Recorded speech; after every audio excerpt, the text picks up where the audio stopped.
Hello students, आज हम बात करेंगे फिजियोलॉजी ऑफ ब्लड सर्कुलेशन यानी कि रक्त परिसंचरण के कार्य की। रक्त परिसंचरण जो तंत्र होता है, जो सिस्टम होता है, वो बहुत इंपॉर्टेंट होता है, बहुत महत्वपूर्ण होता है, क्योंकि ये शरीर के जो जो एनिमल्स होते हैं, जो प्राणी होते हैं, उनमें क्या होता है कि बाह्य माध्यम तथा शरीर के विभिन्न ऊतकों के मध्य क्या करता है, पदार्थों का विनिमय करता है। और इस तंत्र में क्या क्या प्रेजेंट होता है, वाहिनियां, रक्त यानी कि ब्लड, हार्ट तथा लसिका जो होती है वो मुख्य संरचनाएं होती हैं। देन हम बात करते हैं कि जो हृदय परिसंचरण तंत्र की जो हृदय परिसंचरण तंत्र है तथा जिसमें कि हृदय की जो कार्य प्रणाली है, उसका फंक्शन है, उन सब के बारे में सबसे पहले एक साइंटिस्ट थे विलियम हार्वे। विलियम जो हार्वे थे, उन्होंने इसका वर्णन किया था। देन हम बात करते हैं कि प्राणियों में जितने भी ऑर्गेनिजम्स होते हैं, उनमें क्या होता है कि जो रक्त परिसंचरण तंत्र यानी कि सर्कुलेटरी जो सिस्टम होता है, वो दो टाइप का होता है, ओपन टाइप तथा close type. Open type means खुले प्रकार का परिसंचरण तंत्र। खुले प्रकार का जो परिसंचरण तंत्र होता है, इस परिसंचरण में क्या तंत्र में क्या होता है कि रक्त जो होता है वो रक्त वाहिनियों से बाहर आ जाता है, मतलब कि ब्लड वेसल से बाहर आ जाता है, यानी कि रक्त वाहिकाओं में नहीं बहता है। और इसमें क्या होता है कि धमनी व शिरा के मध्य क्या होती है, केशिकाएं यानी कि कैपिलरीज जो होती है वो नहीं पाई जाती है। इसके एग्जांपल है Arthropoda, Mollusca etcetera. Then second type of हम बात करते हैं सर्कुलेटरी सिस्टम की, क्लोज टाइप का यानी कि बंद प्रकार का परिसंचरण तंत्र। इस प्रकार के तंत्र में क्या होता है कि जो रक्त का जो प्रवाह होता है वो वाहिनियों में होता है, यानी कि ब्लड वेसल्स में होता है, जबकि खुले पे क्या होता है कि वेसल्स में नहीं होता है, वाहिनियों में नहीं होता है। और बंद प्रकार के परिसंचरण तंत्र में क्या होता है कि रक्त का प्रवाह वाहिनियों में होता है।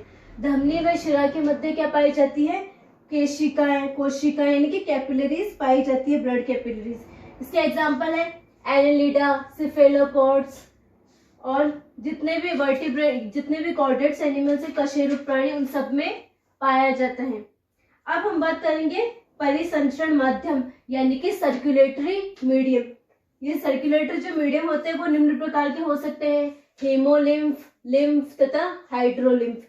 जो हीमोलिम्फ होते हैं, ये क्या होते हैं कि रक्त के समान तरल जिसमें श्वसन वर्णक तथा प्रोटीन पाई जाती है और ये श्वसन में सहायक होते हैं। हीमोलिम्फ प्रकार का जो मीडियम होता है वो आर्थ्रोपोडा तथा मोलस्का के जो और जितने भी सन के जो एनिमल्स हैं उनमें पाया जाता है। देन हम बात करते हैं लिम्फ। जो लिम्फ होता है वो रक्त प्लाज्मा के समान लसीकीय वाहिनियों में बहने वाला रंगीन तरल होता है, जिसमें कि लिम्फोसाइट तथा ग्रेनुलोसाइट्स पाई जाती है। लिम्फ क्या करता है, ऊतकों के मध्य पदार्थों का परिवहन करता है, यानी कि जितने भी जो मटेरियल्स होते हैं उनका ट्रांसपोर्ट करता है। देन हम बात करते हैं हाइड्रोलिम्फ। जो हाइड्रोलिम्फ होता है वो जल के समान तरल होता है, जिसमें कि कोई भी श्वसन वर्णक नहीं पाया जाता है, रेस्पिरेटरी पिगमेंट। और ये क्या करता है, पोषक व अपशिष्ट पदार्थों का परिवहन करते हैं। निमेटोड्स, रोटिफर्स और ये एग्जांपल्स जो होते हैं वो उनमें हाइड्रोलिम्फ पाया जाता है, जो निम्न जो होते हैं वर्ग के जो एनिमल्स होते हैं। अब हम बात करेंगे ब्लड के बारे में। जो ब्लड होता है वो क्षारीय होता है, यानी कि बेसिक होता है, रेड कलर का होता है और अपारदर्शी उत्तक होता है, यानी कि ट्रांसपेरेंट होता है।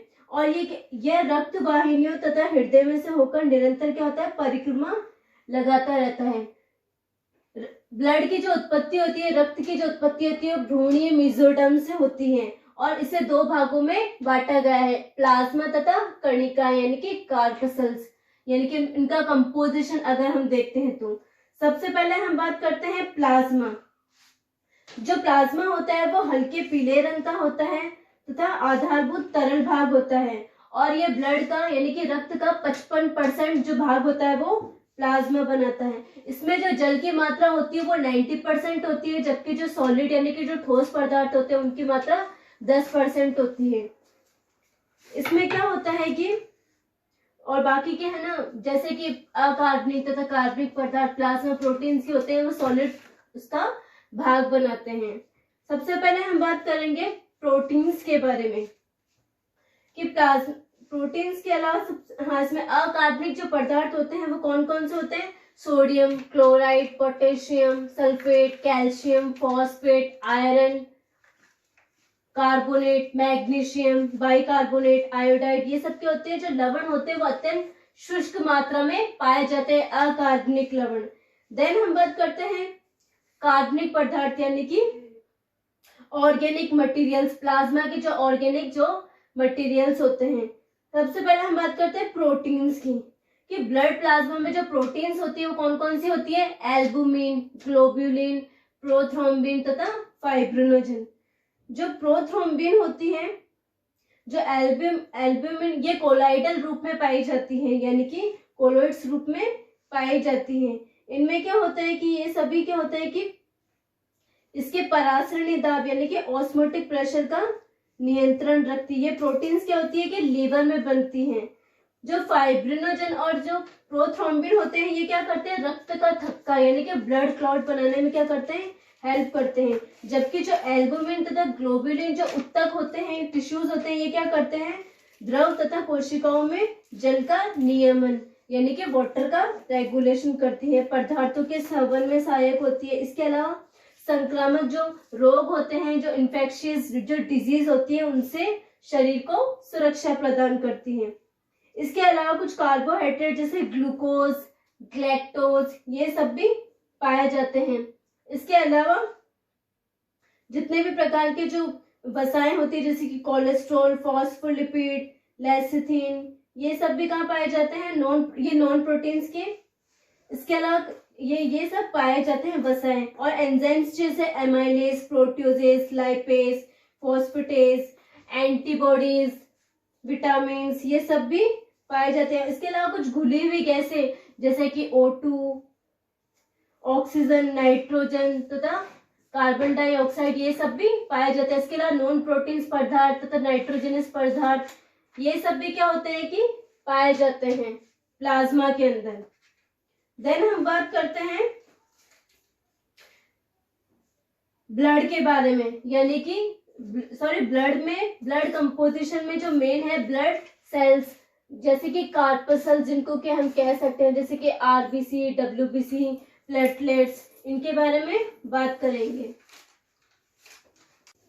प्लाज्मा का केमिकल कंपोजिशन यानी कि रासायनिक संगठन देखने के बाद अब हम बात करेंगे कार्पसल्स यानी कि कणिकाओं की, कि टोटल कितने, मतलब जो कार्पसल्स होती है वो 45% जो होती है वो उपस्थित होती है। कार्पसल्स में डब्ल्यूबीसी, आरबीसी तथा प्लेटलेट्स उपस्थित होती हैं। सबसे पहले हम बात करेंगे रेड ब्लड कार्पसल्स यानी कि लाल रक्त कणिकाएं। लाल रक्त कणिकाओं की जो सबसे पहले जो डिस्कवरी की थी वो ल्यूवेनहॉक ने की थी, जो कि एक साइंटिस्ट थे। इन्होंने आरबीसी को एक कणिकाओं के रूप में देखा था। आरबीसी जो होती है वो ऑलमोस्ट वर्टिब्रेट्स यानी कि कशेरुकी जो जीव होते हैं उनमें पाई जाती है। कुछ फिशेज होती है जिनमें एब्सेंट होती हैं। इसके अलावा कुछ इनवर्टिब्रेट्स होते हैं उनमें भी पाई जाती हैं। आरबीसी में न्यूक्लियस जो होता है वो एब्सेंट होता है यानी कि वो केंद्रक विहीन होती है, लेकिन कुछ अपवाद, कुछ एक्सेप्शन है जिनमें कि आरबीसी जो होती है वो न्यूक्लिएटेड होती है, जैसे कि कैमिल, लामा यानी कि ऊंट तथा लामा में आरबीसी वो न्यूक्लिएटेड होती है। देन हम बात करेंगे इनकी संख्या के बारे में, कि जो आरबीसी में जो नॉर्मली हम देखें कि मनुष्य में जो आरबीसी होती है वो मेल में तो इसका नंबर होता है 54 लाख पर क्यूब mm, जबकि फीमेल में इसकी जो मात्रा होती है वो 45 लाख पर क्यूब mm यानी कि 54 लाख प्रति घन mm और 45 लाख पर घन प्रति मीटर mm यानी कि मिलीमीटर जिसको हम कह सकते हैं। देन हम बात करते हैं इसके लाइफ स्पेन यानी कि इसका जीवन काल। जो आरबीसी का जो जीवन काल होता है वो 120 दिन होता है। आरबीसी का जो कलर जो लाल होता है वो हेम नामक जो वर्णक होता है उसकी उपस्थिति के कारण होता है, यानी कि एक पिगमेंट्स होता है इसकी उपस्थिति, जो उसकी उपस्थिति के कारण ही जो लाल रंग दिखाई देता है ब्लड का। और हीम क्या होता है कि पोरफायरिन उत्पादित होता है, जैसे कि क्लोरोफिल में भी क्या होता है कि पोरफायरिन व्युत्पादित पाया जाता है, ठीक उसी प्रकार हीम जो होता है वो भी पोरफायरिन व्युत्पादित होता है। इन दोनों में क्या होता है कि अणुओं की वलय संरचना तो जो होती है, वलय रचना यानी कि जो रिंग स्ट्रक्चर होता है वो तो समान होता है, लेकिन हिम में क्या होता है कि जो केंद्रीय भाग होता है वो आयरन यानी कि लोहे का बना होता है, मतलब कि आयरन होता है, लोहे युक्त, जिसको पदार्थ हम कह सकते हैं, तत्व। जबकि क्लोरोफिल में क्या होता है कि पर्णहरित में क्या होता है कि मैग्नीशियम पाया जाता है। आगे हम बात करेंगे कि हीमोग्लोबिन होता है वो, इसके प्रत्येक अणु में 4 ग्लोबिन पॉलीपेप्टाइड श्रृंखला पाई जाती है और इसी प्रकार हिम के भी 4 अणु उपस्थित होते हैं। हीमोग्लोबिन के जो हिम अणुओं के लोह में ऑक्सीजन के साथ एक कोमल व आसानी से खुलने वाला प्रतिवर्ती बंध बना लेने की क्षमता होती है, यानी कि ये ऑक्सीजन को कैरी करते हैं। देन हम बात करते हैं कि आरबीसी का निर्माण, फॉर्मेशन। नॉर्मली यानी कि जो भ्रूणावस्था होती है, जो एम्ब्रियोनिक स्टेज होती है, उसमें क्या होता है कि जो आरबीसी का निर्माण यॉर्क सैक तथा प्लेसेंटा से होता है। उसके बाद में जैसे जैसे भ्रूणीय अवस्था में वृद्धि होती है, धीरे धीरे ग्रोथ करता है, उसके बाद में आरबीसी का निर्माण यकृत तथा प्लीहा से होने लग जाता है, यानी कि स्प्लीन से, थाइमस, इसके अलावा। लेकिन अडल्ट्स में यानी कि वयस्क में जो आरबीसी का जो निर्माण होता है वो रेड बोन मैरो यानी कि लाल अस्थि मज्जा करती है, इनमें संपन्न होता है। और आरबीसी के निर्माण करने वाले जो उत्तक होते हैं, जो टिश्यूज होते हैं, उनको इरिथ्रोपोइटिक उत्तक कहा जाता है, यानी कि इरिथ्रोपोइटिक टिश्यू कहा जाता है। इनकी जो पूर्वगामी प्रिकसर जो सेल होती है आरबीसी की, उसको इरिथ्रोब्लास्ट कहा जाता है। और जो लाल रुधिर कणिकाएं हैं, उनका कार्य क्या होता है, यह ऑक्सीजन वाहक की तरह कार्य करती है, यानी कि ऑक्सीजन कैरियर की तरह कार्य करती है। हीमोग्लोबिन एक प्रतिरोधी की भांति कार्य करता है। इसके अलावा आरबीसी जो होती है वो आयनिक संतुलन बनाए रखने में भी सहायक होती है, आयनिक बैलेंस। ये तो थी आरबीसी के बारे में बात। अब हम बात करेंगे डब्ल्यूबीसी यानी कि व्हाइट ब्लड सेल्स, श्वेत रक्त कणिकाएं जिसको हम कह सकते हैं। ये श्वेत रक्त जो कणिकाएं होती हैं वो आकार में काफी बड़ी होती है, अनियमित होती है तथा परिवर्तनशील आकार की, संख्या में कम होती है और ये केंद्रकमय होती है, यानी कि इनमें क्या होता है कि न्यूक्लियस पाया जाता है। केंद्रक की उपस्थिति के कारण ही इनको ट्रू सेल्स यानी कि वास्तविक सेल्स कहा जाता है। और इनकी जो संख्या होती है मनुष्य में, वयस्क मनुष्य में इनकी संख्या होती है 7000 से 12000 प्रति क्यूबिक घन मिलीमीटर, यानी कि 7000 to 12000 पर mm क्यूब, ये इनकी संख्या होती है। अब जो डब्ल्यूबीसी है, इनका जो निर्माण होता है वो मायोब्लास्ट कोशिका द्वारा होता है। और ये भी क्या होती है कि रेड बोन मैरो यानी कि लाल अस्थि मज्जा की रेटिकुलर कोशिका, जिसको कि मायोब्लास्ट कोशिका कहते हैं, उनके द्वारा होता है। आरबीसी डब्ल्यूबीसी जो होती है वो 2 टाइप की होती है, ग्रेनुलोसाइट्स तथा अग्रेनुलोसाइट्स।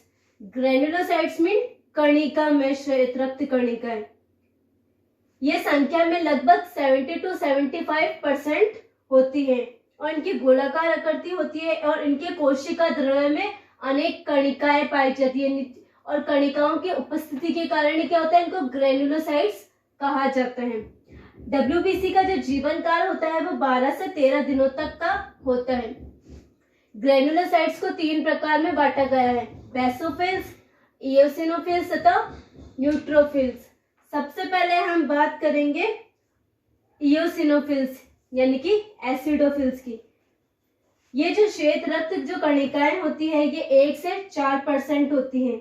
इनका औसत काल जो होता है वो 10 से 12 दिन का होता है और ये क्या करती है, शरीर में प्रतिरक्षण यानी कि इम्यूनिटी, एलर्जी तथा अति संवेदनशीलता यानी कि हाइपर सेंसिटिविटी में महत्वपूर्ण योगदान देती हैं। और ये क्या करती है, संयोजी ऊतक की मांस कोशिकाओं द्वारा स्रावित हिस्टामिन का भी वहन करती है। देन हम बात करते हैं बेसोफिल्स की।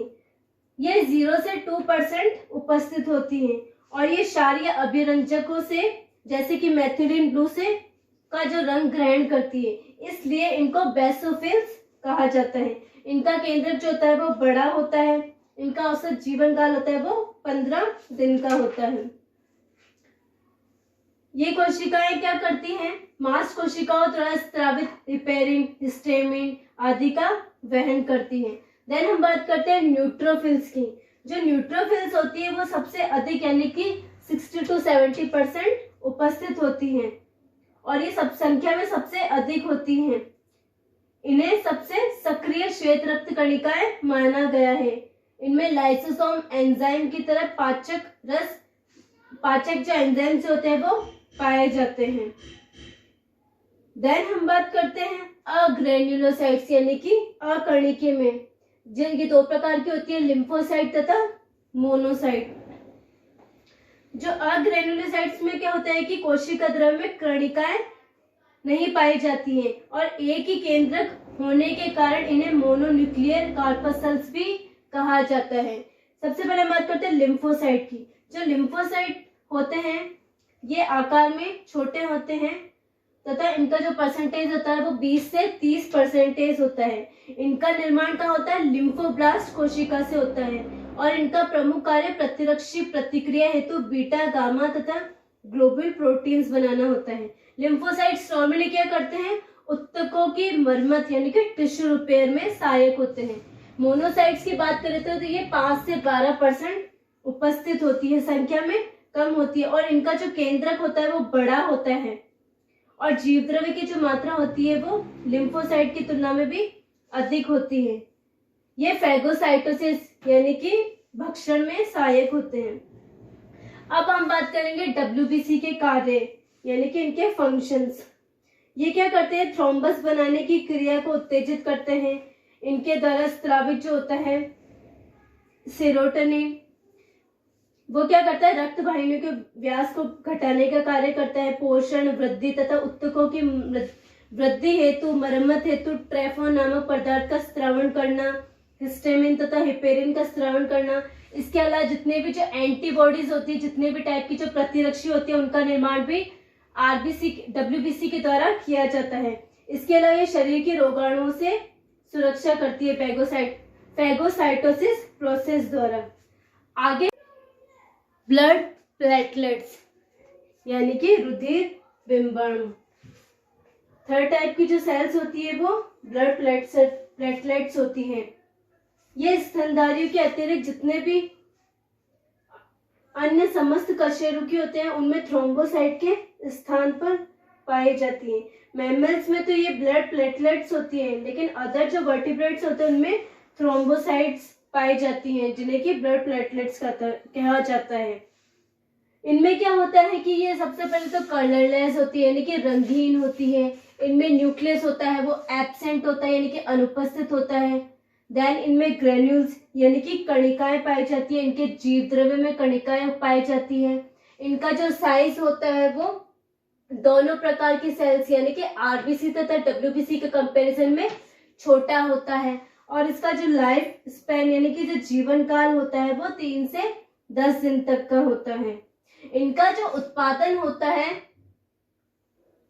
यानी कि प्रोडक्शन जो होता है वो मेगा कैरियोसाइट्स द्वारा लाल अस्थि मज्जा में होता है यानी कि रेड बोन मैरो में होता है और इनकी जो संख्या होती है वो एक नॉर्मल वयस्क यानी कि एक सामान्य मानव में, मनुष्य में क्या होता है कि हर घन मिलीलीटर रक्त में यानी कि 2.5 लाख तक हर घन मिनट में यानी कि पर क्यूब जो RBC होते हैं उनमें इनका जो प्रोडक्शन होता है वो कितना होता है?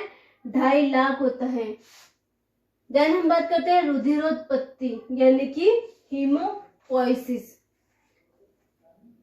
स्तनधारियों में जो रुधिर कणिकाएं जो होती है वो अल्पजीवी होती है तथा शरीर में उनकी संख्या को नियत बनाए रखने के लिए लगातार क्या होता है कि जो नई कोशिकाएं होती है उनका फॉर्मेशन होता रहता है, निर्माण होता रहता है। सामान्य अवस्थाओं में जो रुधिर का जो निर्माण होता है रुधिर कोशिकाओं का यानी कि ब्लड सेल्स का वो लिम्फेटिक तथा माइलिनॉइड उत्तक में होता है यानी कि जो टिश्यूज होते हैं उनमें होता है और इनके जो निर्माण की जो क्रिया होती है उसको रुधिरोत्पत्ति यानी कि हीमोपोइसिस कहा जाता है। जो लिम्फेटिक उत्तक में बनने वाली जो रुधिर कोशिकाएं होती हैं उनको लिम्फोइड अवयव तथा माइलिनॉइड ऊतक में जो बनने वाली रुधिर कोशिकाएं होती है वो माइलिनॉइड अवयव कहलाती हैं। और समस्त जो पूर्ववर्ती कोशिकाएं होती है, जो कि प्रिमिटिव या प्रिकर्सर जो सेल्स होती है, वो हीमोसाइटोब्लास्ट कहलाती है। आगे हम बात करेंगे ब्लड कोगुलेशन यानी कि रक्त स्खंदन।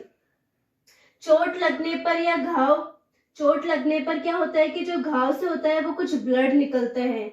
हम ये देखते हैं कि जब भी हमारे लगती है या हम इंजर्ड हो जाते हैं तो कुछ स्टार्टिंग में तो ब्लीडिंग होती है, रक्त बहता है, लेकिन थोड़े टाइम बाद हम ये देखते हैं कि वो खुद ही जो होता है वो ब्लड का निकलना बंद हो जाता है अपने आप ही। और जो चोटग्रस्त जो स्थान होता है जहाँ पर लगी हुई होती है, वहां पर क्या होता है कि हल्के पीले रंग की जो द्रव्य होती है वो कुछ जमा होकर के रक्त के ऊपर पर जम जाती है, यानी कि वैसे दिखाई देती है, वो स्टेबल कर लेती है। तो ये जो जमा हुआ जो थक्का होता है, जो ब्लड होता है, उसको थक्का कहा जाता है, यानी कि रुधिर का जो थक्का होता है वो बन जाता है, एक क्लॉट बन जाता है। और ये जो प्रक्रिया होती है वो रक्त स्कंदन यानी कि ब्लड कोगुलेशन कहलाती है। जो वेसल्स होती है, वाहिनियां होती हैं, उनमें क्या होता है कि ब्लड जो होता है वो क्लॉट नहीं होता है, यानी कि उसका रक्त का थक्का नहीं बनता है। क्यों? क्योंकि वहां पर क्या होता है कि हिपेरिन जो होता है, हिपेरिन नामक जो पदार्थ होता है वो ब्लड में क्या करता है कि चला जाता है। वो नॉर्मली जो हिपेरिन होता है वो लीवर में प्रेजेंट होता है, यकृत में, लेकिन ये क्या होता है कि वाहिनियों में चला जाता है, यानी कि ब्लड वेसल्स में चला जाता है। और जो थक्का होता है ब्लड क्लॉट नहीं होने देता, यानी कि इस क्रिया का अवरोध करता है। आगे हम बात करेंगे फैक्टर्स ऑफ ब्लड कोगुलेशन यानी कि रुधिर स्कंदन के कारक, कि कौन कौन से कारक जो होते हैं वो रक्त स्कंदन की क्रियाविधि में सहायक होते हैं। सबसे पहले हम बात करते हैं फाइब्रिनोजन। जो फाइब्रिनोजन जो होता है उसको कारक फर्स्ट भी कहा जाता है। और ये क्या होता है कि लीवर में संश्लेषित होता है। ये क्या करता है, प्रोटीन थ्रोम्बिन जो एंजाइम होता है उसकी सक्रियता से फाइब्रिन में रूपांतरित हो जाता है, यानी कि जो फाइब्रिनोजन होता है वो थ्रोम्बिन एंजाइम की प्रेजेंस में फाइब्रिन में बदल जाता है। इसकी जैविक विशेषता ये है कि इसका थक्का जमता है और स्कंदन के लिए विशेष एंजाइम थ्रोम्बिन जो होता है वो आवश्यक होता है। सेकंड जो कारक हम बात करेंगे प्रोथ्रोम्बिन, जिसे कि कारक सेकंड भी कहा जाता है। इसकी जो सक्रिय अवस्था होती है वो थ्रोम्बिन होती है। प्रोथ्रोम्बिन जो होता है वो थ्रोम्बिन में कन्वर्ट हो जाता है किसकी प्रेजेंस में, एक जो कारक होता है एक्सीलेटर्स, यानी कि हम कह सकते हैं कि और कैल्शियम आयंस जो होते हैं उनकी प्रेजेंस में। देन हम बात करते हैं थ्रोम्बोप्लास्टिन, यानी कि कारक थर्ड जिसको हम कह सकते हैं। ये कारक जो होता है वो एक एंजाइम की तरह कार्य करता है, थ्रोम्बोप्लास्टिन। जो थ्रोम्बोप्लास्टिन होता है वो अपने जो निष्क्रिय अवस्था में किसके रूप में प्रेजेंट होता है, थ्रोम्बोप्लास्टिन। प्रोथ्रोम्बोप्लास्टिन, थ्रोम्बोप्लास्टिन तो होती है सक्रिय अवस्था होती है, लेकिन इसकी जो निष्क्रिय अवस्था होती है वो प्रोथ्रोम्बोप्लास्टिन होती है। और ये किस एंजाइम के प्रेजेंस में सक्रिय होता है, प्रोकन्वर्टिक एंजाइम के द्वारा, प्रोकन्वर्टिक प्रोटीन्स के द्वारा, जो कि प्लाज्मा में प्रेजेंट होता है। देन हम बात करते हैं कैल्शियम आयंस। जो कैल्शियम आयंस होते हैं उनको कारक फोर्थ भी कहा जाता है। ये रुधिर स्कंदन के लिए अति आवश्यक होता है। देन हम बात करते हैं प्रो एक्सिलरीन, जिसे कि कारक फिफ्थ भी कहा जाता है। ये क्या करता है कि ब्लड कोगुलेशन यानी कि रुधिर स्कंदन की जो रेट जो दर होती है उसको नियंत्रित करता है। देन हम बात करते हैं प्रो कन्वर्टिंग जो फैक्टर होता है उसको कारक सेवेंथ भी कहा जाता है। ये कारक क्या करता है, थक्के की मात्रा जो होती है, जो ब्लड क्लॉट की जो मात्रा होती है उसको निर्धारित करता है और प्रोथ्रोम्बिन को थ्रोम्बिन में कन्वर्ट करता है। देन हम बात करते हैं एंटी हीमोफिलिक ग्लोबुलिन फैक्टर, जिसे कि AHF कारक कहा जाता है। इसे 8th कारक भी कहा जाता है, यह 8वां कारक होता है।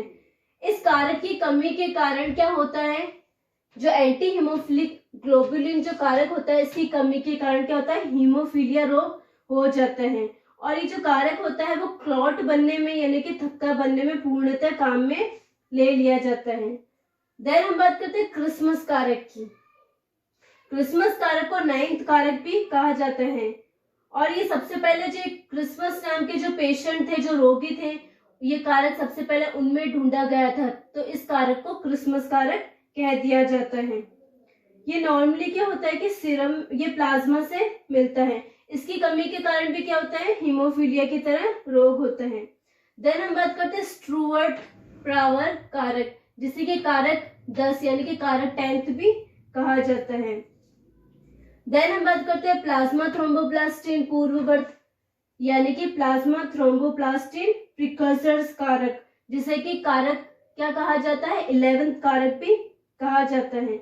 ये कारक क्या करता है, दूसरे एंजाइमों की उपस्थिति में सक्रिय हो जाता है। नॉर्मली तो ये अपने निष्क्रिय अवस्था में रहता है, लेकिन दूसरे जो एंजाइम्स को क्या करते हैं, उसको एक्टिवेट कर देते हैं। देन हम बात करते हैं हैगमैन कारक। जो हैगमैन जो कारक होता है उसको 12th कारक भी कहते हैं। और ये जैसे ही जब इंजरी होती है यानी कि जब चोट लगती है तो जो ब्लड वेसल्स, रुधिर वाहिनी क्षतिग्रस्त हो जाती है, और क्षतिग्रस्त होने पर जो सबसे पहले जो कारक जो सक्रिय होता है वो हैगमैन कारक होता है। ये तुरंत सक्रिय हो जाता है।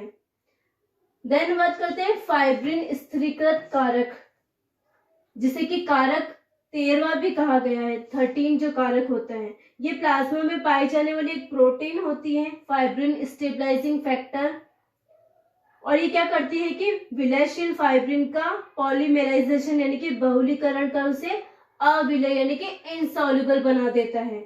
आगे हम बात करेंगे मैकेनिज्म ऑफ ब्लड कोगुलेशन और क्लॉटिंग, यानी कि रक्त स्कंदन या रक्त के थक्का बनने की जो क्रियाविधि होती है वो किस प्रकार होती है। स्टूडेंट, हम सबसे पहले देखते हैं कि जैसे ही कोई इंजरी होती है या चोट लगती है तो क्या होता है कि वहां पर क्या होता है कि दो संस्थान यानी कि दो सिस्टम जो होते हैं वो कार्य करते हैं, इंट्रिंसिक तथा एक्सट्रिंसिक। इंट्रिंसिक मीन्स अंतर संस्थान और दूसरा होता है एक्सट्रिंसिक संस्थान। इंट्रिंसिक संस्थान में क्या होता है कि जो ये दोनों क्या करते हैं, ये दोनों कारक, ये जो संस्थान होते हैं ये एक्टिवेट होकर के क्या करते हैं कि प्रोथ्रोम्बिन को थ्रोम्बिन में परिवर्तित कर देते हैं। सबसे पहले हम बात करेंगे इंट्रिंसिक सिस्टम के बारे में। तो स्टूडेंट्स, ये है इंट्रिंसिक तथा एक्सट्रिंसिक पाथवेज, यानी कि ये फिर सिस्टम भी हम इनको कह सकते हैं।